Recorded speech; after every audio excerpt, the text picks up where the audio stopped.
Right, it's Coffee Shop Rant. It's Doug Coy, and we are currently talking with Craig McCulloch. Some people are still wondering, like, the conspiracy thing. Did he really die? We haven't seen a body. That whole thing is going around. And is Elvis still working at the Burger King in Memphis? Or the dry cleaners in Vegas?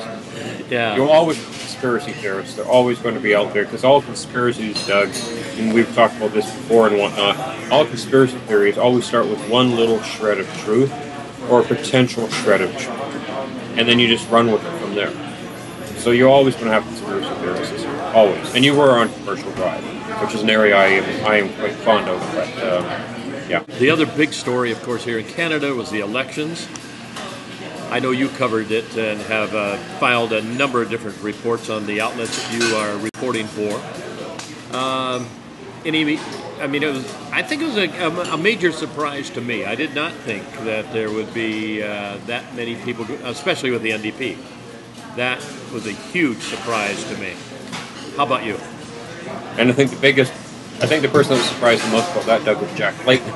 But most of that gain, 58 of those seats, 58, 59 were gained in Quebec. He's only had about 12, 15, I've done all the additions. But he only added a dozen or so seats from the rest of Canada.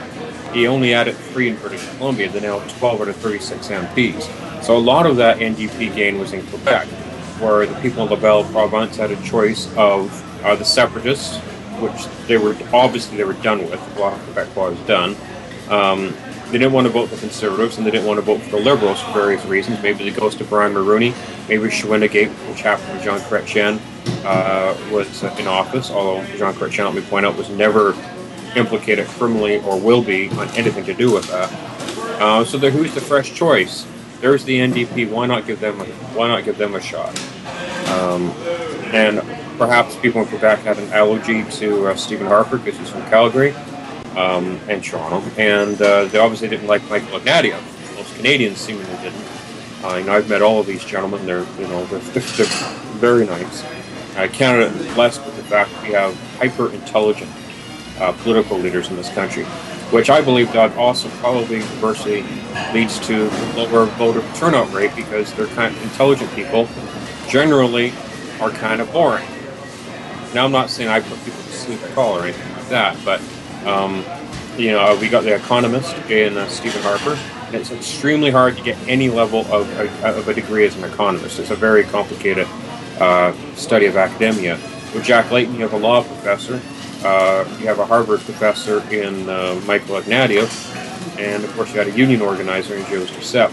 In terms of Elizabeth May, she's a lawyer. She was the executive director of the Sierra Club in Canada from 1989 to 2006. She's a lawyer, and she's also studying to be an Anglican priest. So you don't have the most, with Sarah Palin, you got a bear hunter and a grizzly mother and a sportscaster from Barack Obama. You got a lawyer and a street organizer from the mean pavement of Chicago. But the NDP, I think the NDP was just looked at in Quebec as a definitely, why not give him a try? Now Jack Layton, of course, he has a lot of people who weren't expecting to get elected. He has a 19-year-old student that's now a member of Parliament, the youngest ever. One of them is an assistant bar manager who spent most of the campaign apparently in Las Vegas, and about 5 or 6 of them apparently are students at McGill University, who now have a job that pays over $150,000 a year and have an excuse for, getting out of university. University will probably also pay all the loans off in a year. So what do you think? Is this going to stabilize the country? But in terms of will it stabilize the country from elections?